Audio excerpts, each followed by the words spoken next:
pass. Okay, it's 3 o'clock. I'll call to order the February 3rd special meeting of the Lower Smoky Hill Water Supply Access District. Can we have a roll call? Hoppock, Here. Davis, Here. Franz, Here. Hodges, Here. Ryan, Cole, Here. Esping. Here. And Commissioner Ryan did say he would be a little bit late today, so we'll go ahead and get started. First thing on the agenda are approval of the December 16th, 2019 minutes. Chair, move we approve the minutes. Second. Got a motion and a second. All those in favor? Aye. Opposed? Okay. And the real reason we're here is new business, discussion and approval of an addendum to the Lower Smoky Hill Water Supply Access District contract. And Martha, are you doing that? I'm gonna start until you ask Okay. two harder questions. Okay, and well, we'll you'll look call right or upon- left then, right? Yeah. Okay. So, at our December 16th meeting, the board authorized me to prepare a letter, and Mayor Hoppock signed it, and we sent it to the Kansas Water Office to purchase 510 acre-feet of additional water storage in Canopolis Reservoir. And in response to that, the Kansas Water Office drafted the attached addendum to the Lower Smoky Hill Water Supply Access Contract. And Greg and I have both reviewed that and looked at it. I sent it back for a couple minor spelling changes, but Greg looked at it for all the formal aspects. It was good. And Greg, to ensure that everything was in place, he also reviewed the water supply access contract, the operations agreement, and the members agreement to make sure there wasn't any conflicts with this that would require us to make some changes to the other documents, and he did not find anything there that was of a concern or an issue to allow the irrigators to purchase this additional supply. And I can go through the addendum if you have some interest in that, but probably on page 2, about the center, under Article 2 is the specific provisions amended, and that's really looking at the percent of storage and the acre feet. It's a switch out of a paragraph from the original contract, which works in place with what the irrigation district intends to purchase. Tom, I'm sure you've had a chance to look at all of that. And you're square? This is the first time I've seen it. Really? Yeah. Like, you didn't review it in the email? Do you want to look at it more? Because I don't Can't want see He to. it. doesn't have his glasses. And I don't have my readers with me, otherwise. Try mine. Oh, hell, that's easy. Now we have another problem. Yeah, You you, can't see anything. This is practical. Yeah, This is. As they say about the blind leading the Right. blind. but Adding truth to the I statement. shouldn't have you had a say chance, that. did you look through it? Because you had it in the email of it. In general, it matches up with the acre feet that we talked about, and then the exhibits that are attached, A and the B, talk about the dollars, and that's part that, I think, Carl, you're the one that collects the dollars and goes with the commission, everything look good for you. Okay. At this point, Okay. the hiccups usually happen in January and in July, you know, when oh my, I didn't know it. But in general, that's the purpose of Yes. this document, Yeah. was the additional acre feet Right. and the cost. So I would just let you ask specific questions if you need to. You could have them if you need to. And read the them. cost of the extra feet is to be bore by The irrigation the district. irrigation Yeah. district. I wanted to make sure everybody was aware of that there wasn't a cost to And- the So city. just because I need to put this in numbers, I understand, you know, it says here that we're getting, we will have a total of a little over 11,000 acre feet for both entities. What is that? Acre feet, Yeah, in gallons. an acre foot is about 325,000 gallons and some change. So Okay. 3 acre feet equals about 1 million gallons. And at the access district, basically what I call it buying the cup, we're buying the storage. Right. It's kind of like your bank account, water in, water out. how it banks together. It's So an now, when we insurance need to policy. use the storage, or the irrigators do we then have to pay for the water? No. In addition? No. Okay, so it's, And- it is in fact a bank account, it's just not giving us Right. access to the water. We can actually Yes. demand the We- water if it's there. If it's there. Okay. And we bought a certain amount of storage, and the storage reduces over time, so we're really looking at about 2060 is when the acre feet that we at the city bought, and the city paid cash for our acre feet. And you probably might have I been around remember for that, some of yes, that, so you were yes. probably square Yeah. there. And the irrigators are paying over time through their Okay. property tax. And by 2060, it goes away because of sedimentation, I presume? Sedimentation, Okay. yes. I think this last time they came up with some additional capacity left, the sediment was not quite as severe as they had guesstimated, so that's good news, so. Another real interesting way to imagine how much an acre foot is, take a football field and cover it with a foot of water. Foot of water, yeah. Yeah. Real simple. I understand that part, it's just I'm used to thinking in Millions of gallons, millions of gallons Well, or that cubic we do feet or too. something like that, so. so. Good question. Elaborate on just two quick points. Mentioned the members' agreement. I think it's relevant maybe in two respects. One, we did anticipate this scenario in the members' agreement, so it's consistent with what was our expectation at the time we originally did it.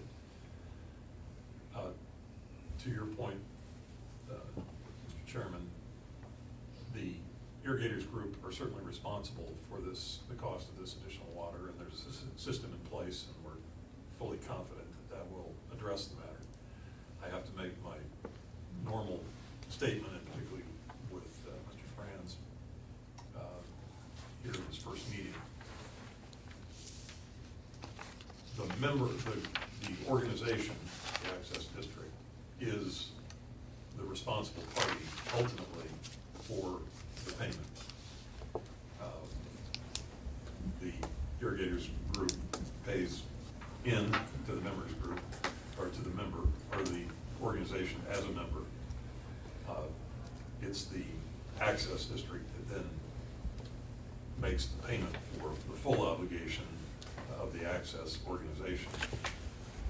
Point being that technically we, as a member, both the city and the irrigators district are joint and severally liable for that obligation. So if for some unanticipated reason, all of the safeguards that we put in place didn't work, the city would ultimately have responsibility for those costs. But as these others have heard my broken record, I think we've got every safeguard that the irrigators were certainly very helpful in putting in place so that that risk has been minimized. Are you 1 or 2 years ahead in collecting? We're a full year ahead, Yeah, full year ahead. so 2 years, whichever way you want to look at it. However you So wanna we have think one in about it. reserve, Yeah. and then it's done on assessment on the county tax rules. Okay. So our liability is. And it's basically anybody who wants to use water from the river is assessed a fee for their, This is additional purchased water. Participation. Yeah, there's a lot of people that use water, but Right. did not participate in this. Okay. And so this is the new additional, same people, I mean, but it increased their volume. increase the volume they can pull. Yeah, or safety. No, But no, not- no, I said that wrong. Not just anybody can pull water. Right. Yeah. That's, It has to you be have to have, participants in. you have to have an appropriation from the state Okay, backed up with this water. okay. Yep. And it's But- voluntary. Who It's would want to? voluntary. Yeah. Okay. Yeah. Yes. Okay. Good questions and comments. Any other commissioners know anything about water you want to talk about? Nope, me neither. Okay, we'll leave it to the experts, so. Okay, with that, I believe we need a motion to approve the addendum. So I moved moved. it. Go ahead. Oh, sorry. Women first. I jumped right in there, sorry.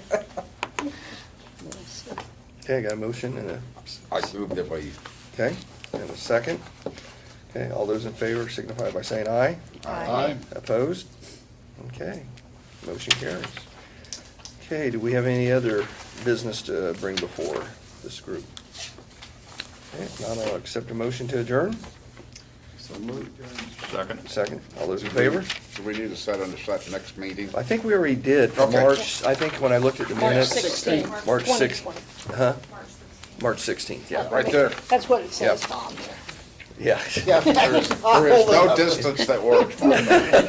Anywhere So- from here to so- your arms is So, yeah. no good. So, next meeting will be Monday, March 16th, so all those in favor of adjourning, say aye. Aye. Opposed?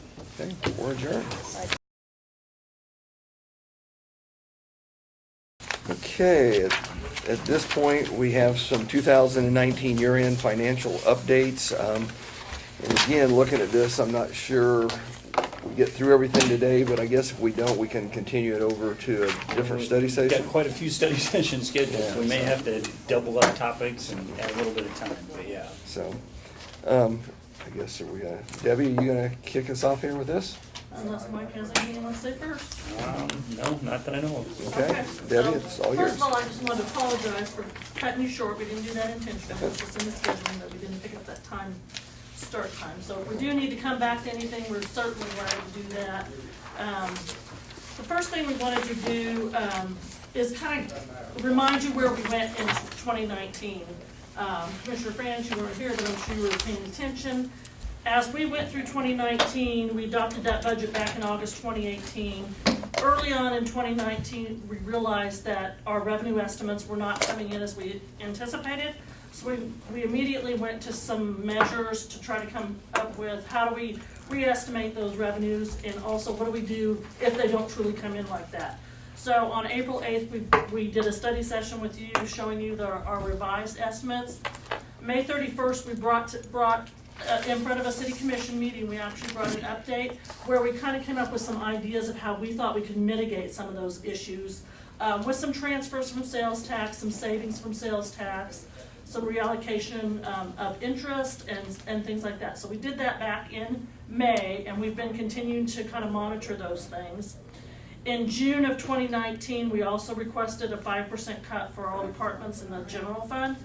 October of 2019, we implemented a hiring freeze, travel freeze, overtime freeze, discretionary spending freeze, and use of leave limitations. So those were just some of the things that we've been doing throughout 2019 to kind of mitigate the effects of the revenues not coming in where we thought they might come in. So then that brings us to where did we end up with all of that. This is really small, so I'll try to go through it. Effectively, what happened was in the box to the right where it shows the 2019 revised budget, we anticipated at the bottom that we would come in at it with all our changes about $1.4 million in excess, so of a net income. So with all the implementation of everything that we did, the actual number in the left-hand box on the left-hand column, the first column, shows that we came in, this is before any audit adjustments and preliminary, so this is really preliminary numbers. We came in about $2.4 million net income for the general fund. This is the general fund only. So then what would have happened if we wouldn't have put all those measures in place? That's kind of the message to the side where we show the net income at $2.47 million. The health fund suspension, as you recall, we came forward with that over in the fall or last summer. We did not spend $625,000 out of the general fund. The transfers from sales tax, which were from some of the savings that we had, were about $1.4 million. So if we back that out of our net income, we would have come in about $383,000. That number doesn't take into consideration the interest that we reallocated from, our interest was being allocated to a lot of different funds. And we made the choice that interest, unless it was statutorily required, we were going to allocate all those interest earnings to the general fund, which made about a $500,000. But that's an ongoing allocation, so I didn't include that with those. I just wanted to show you the one-time issues.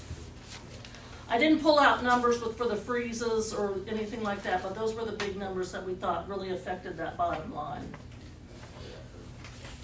Now, that transfer from the sales tax was in addition to the scheduled tax stabilization Yes, transfer. yes, Okay. that was in addition, so Okay. it's not even included in that 1.4. Yeah, so it really is a one-time thing. Yes, yes, it is. So our ending general fund balance is the, 7 million, a Seven? little over $7 million. Okay. And as we remember, our target's $8.5 million right now. okay. Is now the time to ask questions about specific items in Sure. okay. And the first one is I saw that our obviously our personnel cost increased by about $1 million between 2018 and 2019, and I'm sure some of that is like the merit increase, COLA increases, all of that kind of stuff. But I noticed we still came about $500,000 over what we'd revised our budget to, and I didn't know if there was anything specific that we could speak to about that. It's like Well, I we- will say, when we did that revised Overtime? budget in May, we did not include extra pay. So when we did the revised budget back in May, we were just basic. Here's our employees, here's the number, here's where we went. What we didn't pick up was, we didn't pick up if we have an officer that gets degree duty, if we have somebody that gets extra pay for something else, or any of the overpay, the over FTE pay that employees were getting for working over 8 hours in a specific day. So we didn't include some of those. I don't think we also looked at any of the overtime at that point, did we? I'm looking at Tara, because she. Well, part of it is we were having a real hard time tracking it. As we transfer financial systems, we're working really hard to try to categorize that so that we can track it better and we can project it better, but, so no. Okay. Yeah, we had to go back in the AS400 and get numbers manually and kind of manipulate those numbers. So it is very difficult to get the hours data from that information, so. And the other thing we don't do is we don't budget for full staffing. We're making a best guess at what staffing levels will be while the departments have an authorized staffing level, so if they can If they make progress towards towards that, they that, okay. impact that line item. Right, so then it'd be greater than our assumptions, okay. We, Yeah, we, so- we want to refine those assumptions, we don't want to Right. be off on them, but yes. Right. So when we did the 2020 budget, we were able to take more information into account as far as if Debbie Pack worked and her FTE was 1.2, we were able, because we were able to gather more information, to budget me as a 1.2 instead of a 1, to pick up those extra hours. Not that it's me specifically, that I don't have that, but if we had employees like that. So we were able to gather a lot more data from March, April of 2019 to the time we actually did the 2020 budget. So we're a lot more comfortable with those numbers going forward. And correct me if I'm wrong, but buyouts would also be in that personnel line item? So, So people like- leaving and cashing out vacation, a third of Okay. their sick leave. Okay, when they leave the That's always organization. been a fairly significant It's a item. big Okay. number. Yeah. okay, And it can be a big number for an individual, and it's hard to know how many of them are going to Right. retire in any given year. right. And then the last question I had is on the employee benefits line item. Is that because we've had a lot of claims this year in terms of our revised budget was like 2.9, and then our 2019 actual ended up being like 3.3? Is that because we just had a lot of like medical claims, or? No, the reason for that is we intended to have additional months of the health insurance suspension. Right, because okay, the health okay. fund- Right, that was related to the health, Yes, okay, yes. all right, Yeah. thank you. So inadvertently, the answer is yes. Okay, Directly to this Roundabout fund, way. the answer is we just didn't do the suspension as long as we had hoped we Okay. would be able We to. terminated. right. Any other questions on that, Penny? Okay. So then we wanted to kind of give you a breakdown of where those top revenues come. These numbers will look very familiar because, just as always, the sales tax is our top revenue source for the general fund. Yeah, before we go on, I did have one other question. On the target fund of 8.5 million, are we increasing that each year, or is that our target fund? I can't remember. That's our target fund balance. We Okay. haven't increased that for the last couple of Okay, years, so but we we do weren't- look at it every year. So the 8.5 is what we ultimately want to reach, whether it's this year or in 3 years or whatever. Okay. Correct. If it were percentage of the fund expenditures, it would increase, but Right, we've not that's- had a history of doing that. Okay. We kind of leave it for a long time and then jump it. Okay. Thank you. Sorry to interrupt. No problem. So sales tax is our top revenue generator in the general fund, followed by property tax, franchise fees, and because we did so many interfund transfers with the sales tax, that revenue source jumped up in the 2019 revenues. So then the next set of slides, and I won't go through these each specifically, just basically show you a historical, the annual revenues for each year and kind of how we compare to our original budget, how we compare to the revised budget. So you can see kind of where we landed at the end of the year. So sales and use tax kind of fell in between our original and our revised budget. This graphic you've seen before, it shows the sales. It grosses it back to sales so that we can kind of have a comparison from prior years. From 2015, I think, through 2019, kind of the ups and downs that we go through. We did note there was a big upswing in September, and we did a lot of research in that and figured out there was a retailer that had paid twice in 1 month instead of in August and September, so there was some fluctuation. So as we see these numbers, I just want to assure you that we're kind of trying to figure out why is this happening with the data that we get from the state.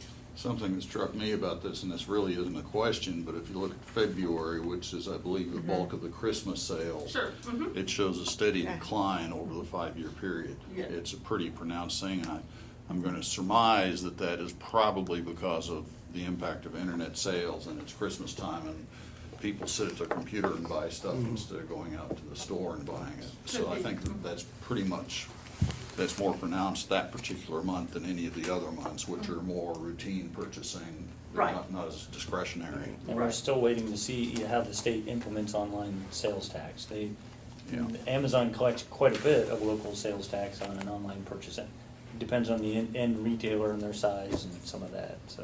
Yeah. We'll see if we recover any of that with online sales tax, but I don't expect a full recovery. So then we wanted to, and this is another one we've seen before, kind of give you what retail types are we collecting most of our sales tax from. So this is industries by month and shows year to date. It shows that our retail traders are our biggest bulk of our sales tax at this point. What we did find is that retailers can classify themselves in a couple of different places, so that's why you'll see a couple of different retail trade numbers. So it's not necessarily easy to figure out who's included in those numbers, because the retailer does actually classify themselves in those I was categories. gonna ask what the difference is between class 45 and 44, which are both listed as retail trade. And the state must look at them differently somehow? I mean. There's must some be more detail to that classification that, like I said, I'm it's sure there is, yeah. something, do you know the, I don't have it with me, but it's a 6-digit code, and Right. they get to go through the list and pick one. where they Yeah. feel they fit best. Yeah. They only And- pick one, they don't split out their Right. sales. Well, yeah, and obviously in retail, there are subclassifications like, you know, grocery and food Yeah, providers automotive. and, you know, large general retail and, you know, Exactly. auto dealers. That detail would be interesting, but I know there are limits on how much of that can be shared. I mean, you Yeah, we can't get to a point where we can tell who the who retailers they are. are. Yeah. And as I looked at it, because they had to pick one and they spread, I didn't have a whole lot of confidence in those subcategories, because Yeah. Sam's Club may put themselves in one place and Walmart may put themselves in Well, another. yeah, I know, a This store is an like, addendum to this.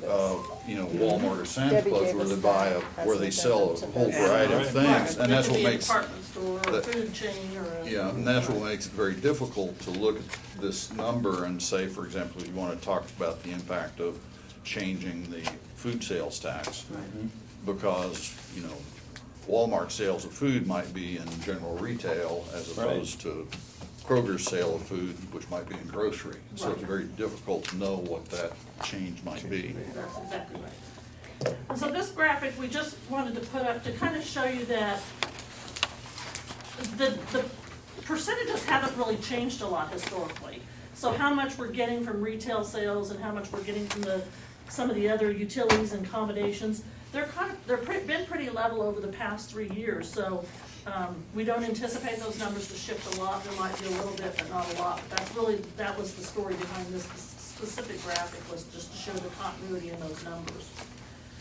The next thing we have is property tax revenue. And I'm sorry, I don't mean to interrupt, but before we leave sales tax, going back to slide number 7, the takeaway there is overall, we have about a 1.2% increase between Yes. 2018 and 2019. That's right. Okay. And as you remember, when we came in to you in May, we were really Right. worried about that That number, Right. because the numbers were so low, but we Right, did pick those right, back and that's up, so. fantastic. But as you look at each one of these trends, I think you're gonna see the original budget being aggressive, the revised budget being conservative, and actuals falling in between. Yep, pretty much. Thank you. So property tax is pretty standard. Franchise fee, I will remind you that we did have some changes in franchise fees last year with the Westar merger.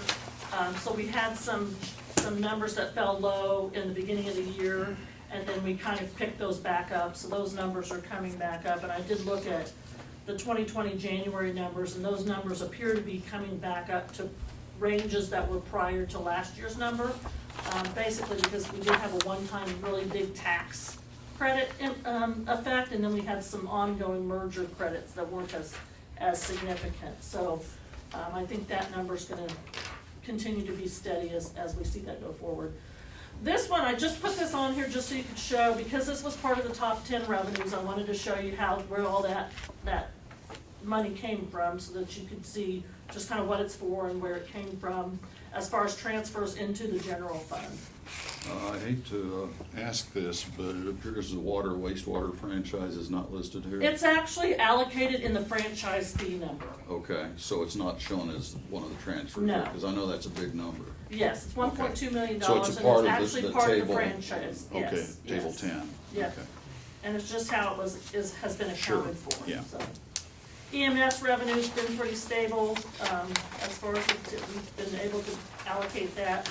Municipal court revenue's down a little bit, those are things we have to look at as far as citations and collections and things like that. So I think that's something we'll have to look at as far as trying to make sure that we're collecting what we're issuing tickets for. One of the things I'm really concerned about on that is if you look back at about 2013, it was 1.7 million. We have seen about $600,000 a year disappear in this line item, and I have to wonder why that is. That's a lot of money to. We have more law-abiding citizens.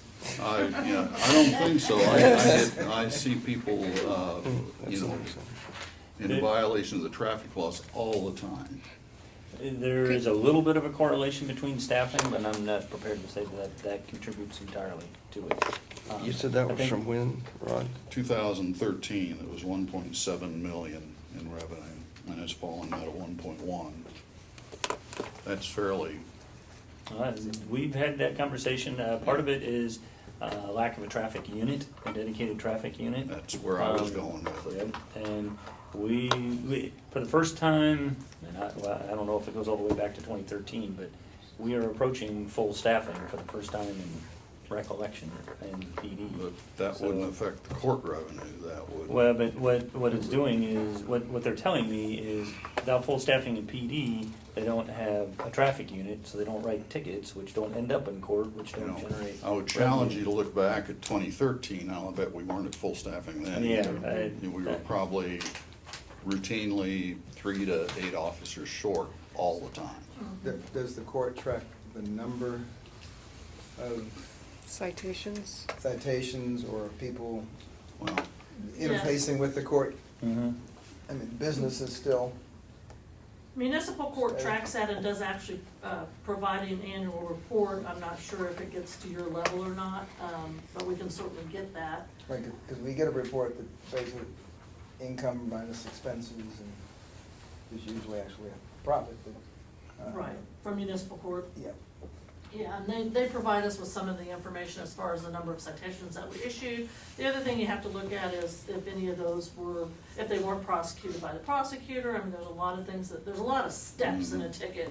Whether, somebody got diversion and, there's a lot of pieces there that we do need to look at it, but there's a lot of pieces. Yeah, at the end of the day, I think our ticket volume is down.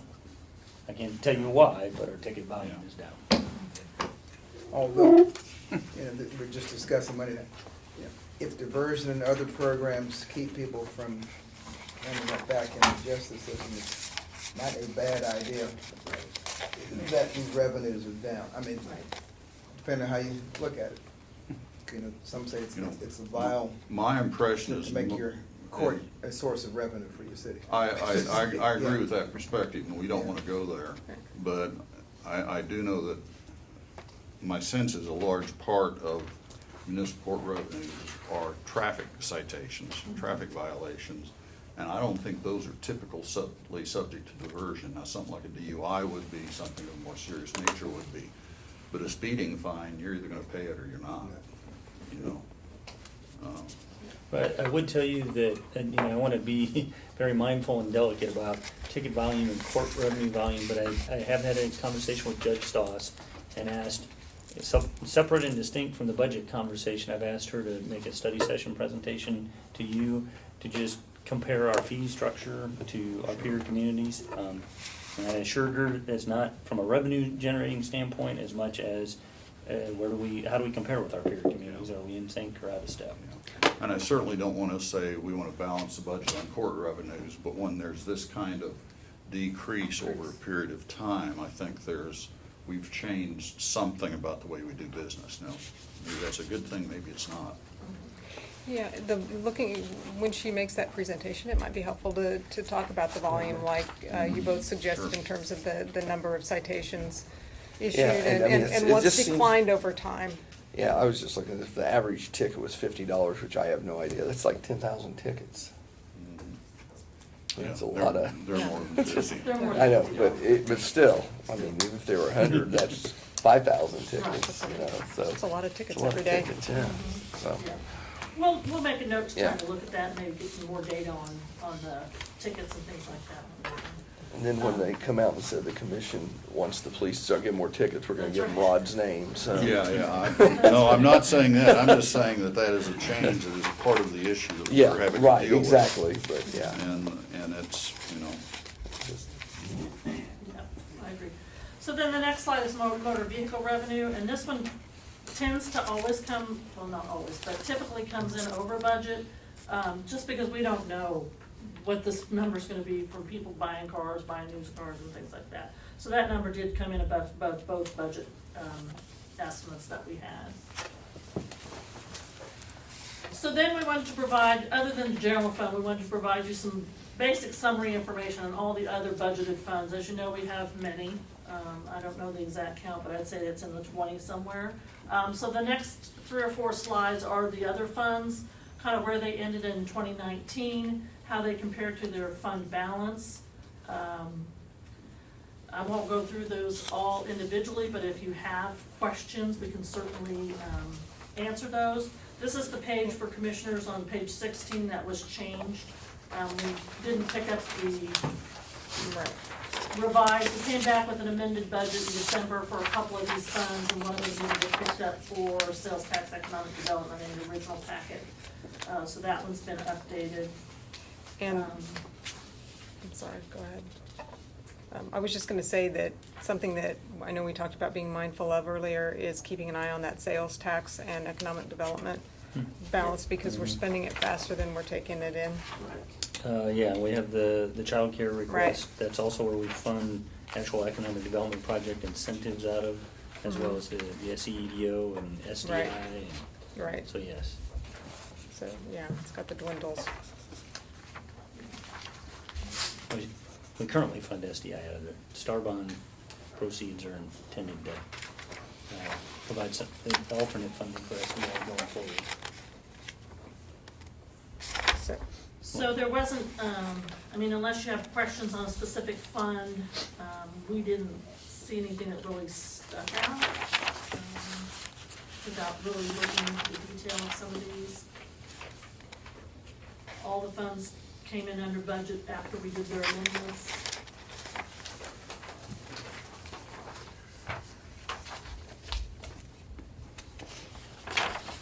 Let's see some healthy funds, actually. Yeah, I mean, quite a bit more than. I did mark on my sheet, there's a couple of funds that haven't quite reached their target fund balances, arts and humanities, the golf course, special sales tax economic development. But those are funds that we expect to kind of struggle as enterprise funds, and like you said, the economic development fund is only getting a portion of that sales tax in that fund. how much of our new sanitation fleet is going to come out of the sanitation fund? That'll be discussed in detail in next Next week's week. study session. We crunched all those numbers and tried to speak to that. The And, impact and there, fee. we have some options for your consideration. I presume these balances for solid waste and water do not include those respective funds, capital set-aside funds? Correct. Okay, These so are just those operating. are on the side. Correct. Correct.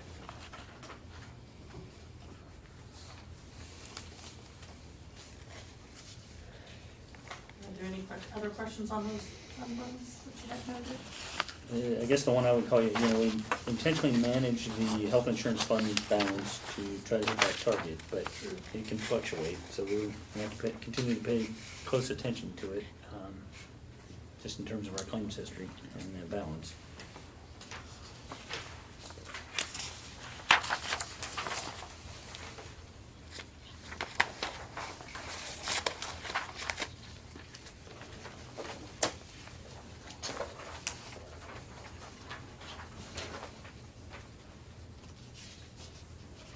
You know, have we ever done a review on the, what we now call TPAC, to see how we're doing on that? Because I know back in the day when we changed the method of operation to a contract operation, there was a target we wanted to get to as far as how much we supplemented every year. Where are we in relation to that? It seems like I remember it being around $500,000 or maybe 400,000. From 600 or even 700, trying to graduate it down to about 475, I think. Okay. We are actually working with Spectre right now in terms of their contract renewal, so one of the other things we're working on for study, for a presentation, I don't know if it'll be a study session, is that contract and their historic performance in terms of the target operating margins, whether they hit them, whether they're realistic, and then if we renew with them, what would be appropriate target operating margins going forward. So we I say we, Debbie and Chris Cotton and I went into great detail of how to gather that information so that we can report it for you, and that should be forthcoming in the next 30 days. Will this new deal affect that at all? The sponsorship? Well, each one of the Tony's naming Pizza rights. sponsorship and the Great Plains get amortized over the life of the sponsorship, and they get credit as if that's annual revenue. So the Great Plains will be the equivalent of $50,000 a year of revenue towards that target Okay. operating margin. Okay, and that goes to the operator and eventually, in theory, at least percolates back to us and their, Yeah, no, it Bottom line. comes, well, in the case of Tony's Pizza Event Center, for whatever reason, they want that lump sum payment. So it came directly to us and benefited our Okay. general fund. Okay. We just gave Spectra a paper credit. With Great Plains, they're not gonna pay it up front; they'll pay it annually, so it'll pass through Okay.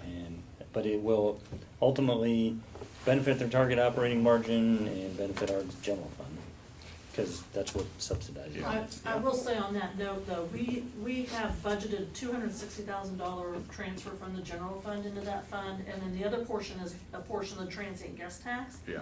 So what happened in 2019, because transient guest tax went up, we were able to reduce our transfer from the general fund to kind of balance out those two numbers. So as transient guest tax goes up a little bit, we can kind of have a little bit of a savings in the general fund with that transfer. And my sense was we were at about $550,000 last year for our operating subsidy with TPEC. Yeah, I don't remember I off the top of my mean- head. I was I thinking think the number you're thinking Yeah. about is what their loss Yeah. is, so there's a little bit of a difference there. Right. So then, we looked at revenues for the general fund. We wanted to then show you some of the data on the revenues for all budgeted funds. As you can see, fees and charges are about 24% of all funds. These are all the other funds outside of the general fund. Sales and use tax, property tax, interfund transfers, again, are those. So then, we took the fees and charges and we broke those down to the top 10 to show that water charges account for a little over $10 million of that. Sewer charges are about $9 million, and then premiums and sanitation and solid waste funds are a good portion of those fees and charges that we charge in those other budgeted funds. Then we want to take a look at transit gas tax. We're kind of off the financial statements, we're kind of into some of the other data that we looked at. I know because transit gas tax is a big conversation right now, we wanted to kind of give you an idea of where that is trending, and how it's broken up now. So, this kind of shows you by quarter what we're collecting, on the top graph on the right. The bottom graph shows you historically where we've been, and you can see we had a really high year in 2015, it kind of came down, but we're kind of looking like we're trending up a little bit now. And the different colored portions are who's getting what portion of that money, based on the percentages that we have in the agreements today. And so some of you attended chamber board meetings, and they, I think, well, a couple things as relates to transient gas tax. One, they report out occupancy and average daily rates for all the hotel rooms and then a select group of premium hotel rooms. And so they have recently reported they're seeing that flatten out in terms of activity. And then they also report relative to their annual budget. And so each month they're reporting negative results while we're reporting positive results. And we're focusing on the bottom line dollar coming in. That, you know, as the market expands with hotel rooms, that may water down the occupancy rate and it may water down the average daily rate, but we're still seeing overall revenue growth in terms of transient guest tax. Now the chamber mentioned the last quarter of 2019 being an indicator, so we're paying close attention to that as well, and that it does look like it's flattening out a little bit. But like I said, we're looking more at the actual dollars received than we are ADRs and occupancy rates. So then we know you have been asking about kind of how our economic development incentive group categories have been doing, so we just wanted to give you the reports on those. The tax increment financing, we currently have one with Lambert's TIF, which is Kohl's. We bonded that in 2008. It was originally scheduled to pay off in 2028. The current expected payoff is July 1st of 2020, which means that'll be an 8-year early payoff date.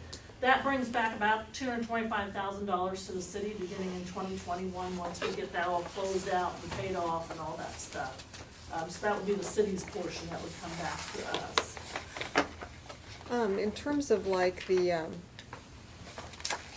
well, not so much the TIF, but the next ones were coming up on the sales tax reimbursement for Save-A-Lot and the Community Improvement District.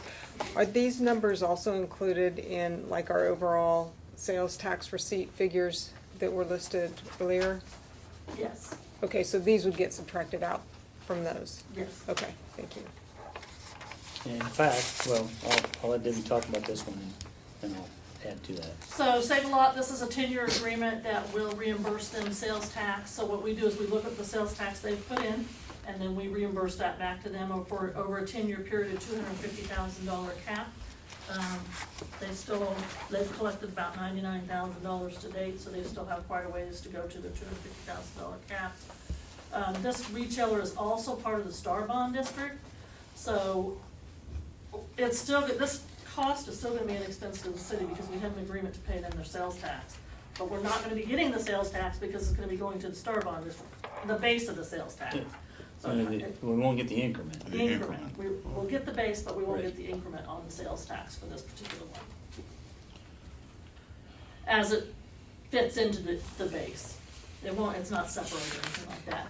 Community Improvement District. So we'll be reimbursing them then for the portion of the Star Bonds receipts then too? Not on top of this number though. They'll still Well- get what they pay in. Right, the Star Bond, the way the Star Bond works, the base will still Right. come to us. Right. And the increment will get redirected to the Star state. Bonds, and because of that redirection, then we still will owe Save-A-Lot the equivalent of that increment as a sales tax reimbursement. And we factor that into the Right. development agreement, and, you know, called that out when we entered into this whole arrangement in the first place. Now, the 10-year, 250,000, is that whichever comes first? Yes, Mhm. Okay. yes, It looks like it's gonna be the 10 years. Yeah. yes, Yeah. it does. When we put that together, they really had a hard time projecting their Yeah. sales. I recall. They had no idea. I was trying to be more diplomatic than that. Well, we didn't either. I mean, it's Yeah. hard to do that. They gave when us nobody like knows. 4 different Brand new possibilities. store somewhere that. Brand new store and they don't have an experience there. Yep. On the community improvement district, this is an additional sales tax, so this isn't money that's coming into us and we're giving to anybody. They're collecting an additional tax that's going directly to them. So once this is complete, it'll be gone. So this is just the tracking of where that is fitting now. So that's a 20-year, 22-year, $5 million cap. And their plans at that location are 2 hotels, and they built 1. So we may be having another conversation about a second hotel in the future. Okay, HPSA, this is, And this is North the Ninth Best Western, CID. 9th and I-70. The hotels in the southwest corner of 9th and okay, I-70. all right, where the old Ramada. Ramada used to be. Which, that was our motivation, was removing that blight. Yeah, Otherwise, yeah. it's that and then the convention hotel are the justifications for CADs for hotels. Otherwise, we typically don't do that. Well, I didn't remember that one, so it was. Yeah, before we move on, it's 3:45, so it's time for public comment. Is there anyone here that, Norman? You were discussing the transient tax. That transient tax, you are forcing these motel owners to take money from these people that are traveling on the highway. And this transient tax does not benefit the highway traveler or the people that are collecting this tax. You might as well be putting a gun to these travelers' head and say, give me your money. In the old days, that was because they traveled on the highway. In the old days, that was called highway robbery. You know what we done to highway robbers? We strung them up. So I would, I like to look at it from the other view, but you ought to readdress that transit tax because that's not representation of the tax. Well, other The way to people look that at are it- paying the, oh, I'm sorry, go ahead. Well, if you go, depending which city you go to, I'm just gonna use Orlando, Florida, just because it's being your target. You spend the night there, you may be going on down to Miami, but you get to go to the park, you can go visit stuff. I mean, there's things that cities have that you take advantage of but don't have to pay for.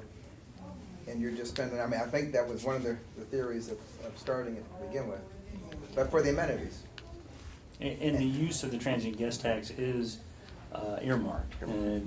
A number of different uses, but Convention and Visitors Bureau to try to create events that generate visitors, as well as the Tony's Pizza Event Center and cultural and arts marketing grants, and we're talking about the possibility of the baseball project to improve tournament venues. So the conventional thinking is it helps fund attractions that attract people to come to the community. And ours is still very reasonable in context of our competitors that are other peer communities. Right, that's a comparison we provided as we started talking about the baseball project, and we can update that over time. But yeah, we try to be mindful of how we compare to our peers. Okay, anybody else? Okay, Debbie, let's go about another 5 minutes and see if we can wrap this up, so we'll have a few minutes to get into the regular meeting. The next section is all about the downtown districts, and I know we won't get through this information, but I just wanted to provide the information. Unfortunately, we do not have, just the story is, we do not have the data available for the end of the year numbers as far as what the base was compared to what we collected. We're still working with the state to kind of figure those numbers out, because we have to go back and see who wasn't filing in the right district and who should have been filing in certain districts. So that's some research that we're doing right now with the state. As soon as we have those numbers, we'll bring those up to you. But the information I gave you was just basically the information that we did have. I wanted to show you on page 27. I know there's always concern about how we're gonna make the debt payment. So I wanted to show you kind of what was the balance of the capitalized interest. We did have about $275,000 in interest earnings on these funds that we can use for debt service. We still have a debt service reserve that we can use for payments for 2020. So that was kind of the information I wanted to show you there, because I know that's a big question. How, you know, if we don't make the increment, how are we gonna make the debt payment? So, and I think what we'll see is as we put these numbers together with the state, we may end up with some increment. I don't wanna commit to anything at this point, but the numbers are looking favorable that will at least meet that base. Well, we've got a lot going on that's impacting that with Taco John's closing down and being rebuilt, and the alley got open pretty much on time, Old Chicago, but the hotel's behind schedule. We've got other projects that are creating vacancies. SDI's more than patiently been waiting for me to work through a transferee agreement, but we're still trying to see how the numbers shake out. So the intention there is the CID funds will generate proceeds for SDI to do some of the programming and maintenance, but we don't have enough momentum behind this yet. The new Taco John's falls into the bond. I mean, it's just changed locations, but we Right. still get the same benefit Yes. from, okay. So, Realistically, when do you think we're gonna have like the numbers collected to calculate that base? I've gotten some data from the state. I've sent them back my take on what they gave me.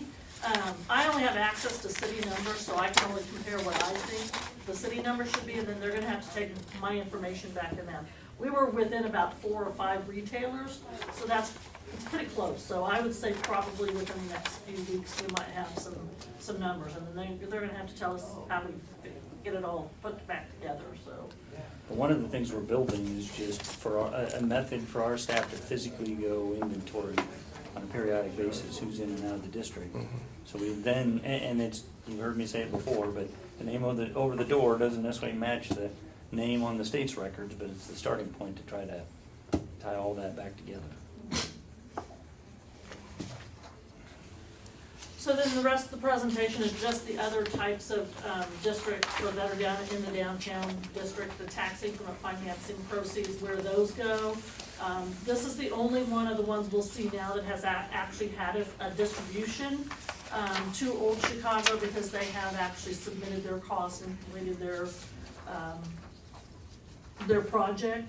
So this is kind of where we stand as far as agreements and who's gonna get what their maximums are gonna be. But Old Chicago's the only one that's had a distribution on the downtown tip so far. Then we look at the downtown CIDs. Of course, there's 3 of those, the downtown one, the hotel, and the alley. So those breakouts are a little bit different because the downtown gets the first $200,000. So until they're completed and they have their cost in, that won't be distributed to any of the others. And so we're tracking where the money's going, what percentage it is, when it's distributed, and just trying to stay on top of what all those numbers look like. And when you say the downtown, the master developer Yes. gets the first Yes. 200. Yeah, darn it, I was like, Now, master developer, sorry. So then the other thing we wanted to provide you is, and these questions come up often, we put this in the audit, so you might have seen these numbers before, is what tax revenue do we lose for the incentives that we give? This is just a list of industrial revenue bond employers. I noticed the field house is on there, it does not have industrial revenue bonds, but we do have some lost revenue because it's a tax exempt entity. So that gives you that. And then the next 2 slides are the neighborhood revitalization program. These are separated by commercial and residential, so we just wanted to give you that information. These are from 2018. We haven't put together quite the information for the 2019 audit yet. But these are typically 10-year, first 5 years is 100%, second 5 years is 50%. That can change depending on what the project is, but that can kind of gives you an idea we're giving away. This is just the city's dollars. Any of the other entities are giving away, they're rebating their own dollars, so. And then the last section just shows you the 2020 budgets that we have, just for your comparison, so you can kind of look at what those are. The last slide just kind of tells you from our perspective what we think the challenges are that we're gonna have in 2020. Of course, the sales tax performance, we're keeping an eye on that, franchise performance, municipal court revenue performance, other revenue performance in general, personnel, we're trying to keep track of salaries, overtime, vacancies, and then just an ongoing monitoring of the health insurance fund. Those are kind of our top 5 or 6 that we're really trying to hone in on at this time. went really fast. Do you want to discuss it? You want us to block some time on another study session to? Maybe once we have some of the star bonds I'd say the material. star- we probably oughta at Because that least- whole Do one on that. downtown Yeah. is pretty complex Well, and, it's very complex. yeah, so I know I would appreciate taking another look at that when we have. And will we get updates from the state on the star bonds quarterly, semi-annually? We get a report from them monthly. So but that may it's be not something we wanna tying look back just. to, Yeah, they don't monitor increment by the month, they monitor it by the year. Right. And so we can look at what we're seeing in the way of But performance, until you go but back and until you close reevaluate. out that year, we don't know what they think the increment is. and they say until you kind of tie down the first year, it's really hard to kind of move forward with who's doing the things right and things like that. Okay, thank you, Lynn.